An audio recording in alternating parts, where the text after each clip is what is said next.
তোমার সেই বিয়েওয়ালা বোনটাকে বিয়ে দিতে পেরেছো নাকি ঘরে রেখে দিয়েছো? তোমার এত বড় সাহস, তুমি আমার বোনের নামে এত বড় কথা বলো?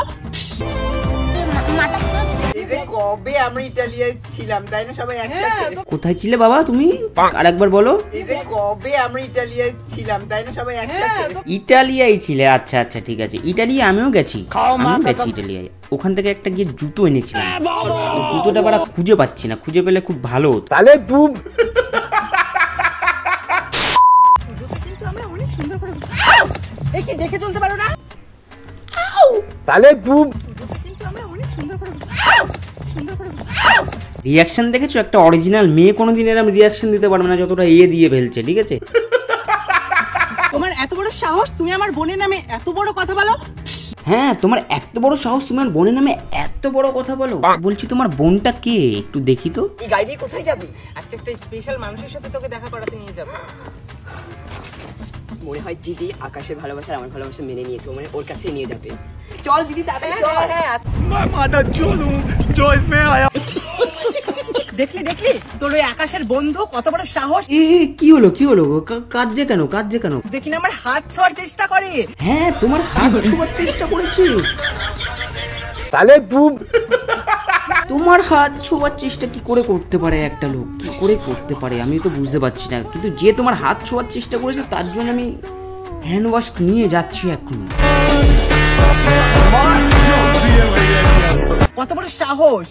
ওই ছায়ের বন্ধু কিন্তু মেঘের বন্ধু। কিন্তু আমি আকাশকে ভালোবেসেছি, আকাশ আমাকে ভালোবেসেছে, ঠিক আছে, কিন্তু ওই ছেলে দিদির কেন হাত ধরলো সেটাই তো কথা। अभी मैं गाली नहीं दे सकता, गाली नहीं देना। फैमिली देखती है, वरना मैं ऐसे गाली दूं ऐसे। কিন্তু ওই ছেলে দিদির কেন হাত ধরলো সেটাই তো কথা। কিন্তু ওই ছেলে কেন দিদির হাত ধরলো? তাহলে তুই সেটাই তো কথা। এটা কি ছিল ভাই? মানে লিটারালি এটা কি ছিল?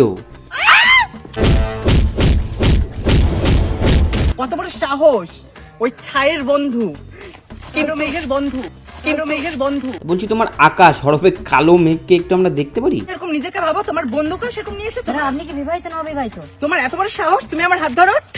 ও আচ্ছা বুঝলাম, এই দুটো মাল তাহলে। যে হাত ধরেছে সে হচ্ছে আকাশের বন্ধু, আর যে আকাশ দাঁড়িয়ে আছে সাইডে এই হচ্ছে কালো মেঘ। তা কালো মেঘ তোমার একটু মুখটা দেখি। खुद देखो, ये देखो, है मुझसे कोई स्मार्ट? রে সে গো, আকাশকে তো সেটা ভাঙা হ্যান্ডসাম দেখতে, এই জন্যই ভাবি কি করে প্রেমে পড়েছে তোমার বোন।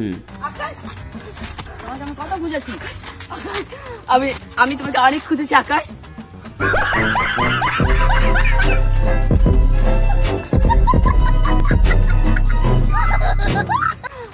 আমি তোমাকে অনেক খুঁজেছি আকাশ। খুঁজে যখন পেয়েছো ওটা চুষে দাও। তাহলে তুই বোনকে ভালোবাসা দিয়ে নাই পাই এই জীবন কি করবো? বোনকে ভালোবাসা দিয়ে নাই পাই এই জীবন কি করবো? ভালো না লাগলে আমার কাছে চলে আসিস, কুঞ্চির লাঠিতে তেল মাখানো আছে, বাকিটা ইতিহাস বাড়া, বুঝলি?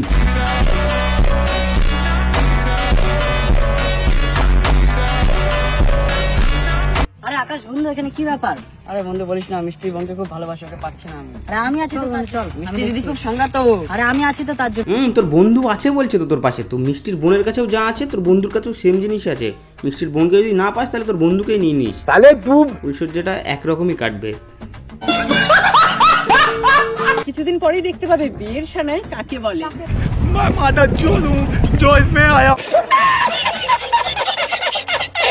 হ্যাঁ, আমি সেই আকাশের দিদি। তো তুমি কি করছো এখানে? মিষ্টি, আজকে আমি আর কোনো কথা লুকোতে চাই না। মিষ্টি, তুমি আজকে আমার কথাগুলো মন খুলে ভালো করে শোনো। আকাশের সঙ্গে আমি তোমার বোনের বিয়ে দিতে পারবো না, কারণ আকাশের অনেক বড় সমস্যা আছে। তা বলছি কিসের সমস্যা আছে? আকাশের কি ভান্টু দাঁড়ায় না নাকি? তাহলে তুই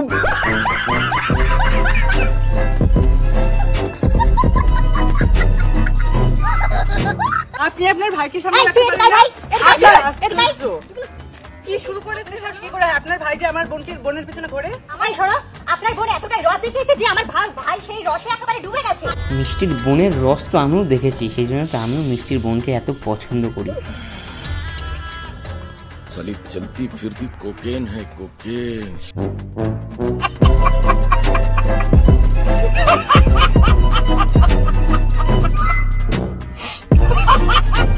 কি ভেবেছে লোকজন ডেকে ঘটক ডেকে ঘটকালি করে আমার বিয়ে দেবে, সেটা কখনোই না। আমি দিদির ঠিক মন জয় করবো। আর আজকে দিদা আসবে, আমি দিদাকে বলবো যে আমি আকাশকে ভালোবাসি।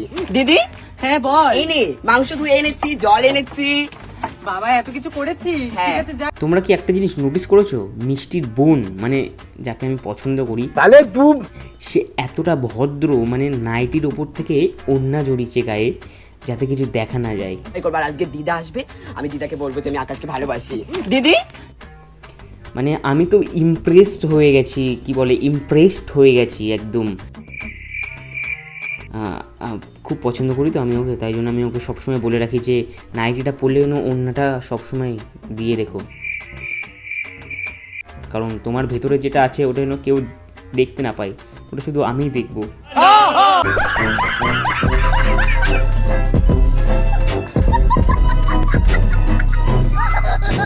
সো গাইস আজকের ভিডিওটা এখানে এন্ড করো। ভালো লেগে থাকলে লাইক কমেন্ট শেয়ার সাবস্ক্রাইব করতে অবশ্যই ভুলবে না। আর যদি এটা সেকেন্ড পার্ট লাগে অবশ্যই নিচে কমেন্ট করবে যে সেকেন্ড পার্ট বা নিউ ভিডিও লিখলে আমি বুঝে যাবো, ঠিক আছে।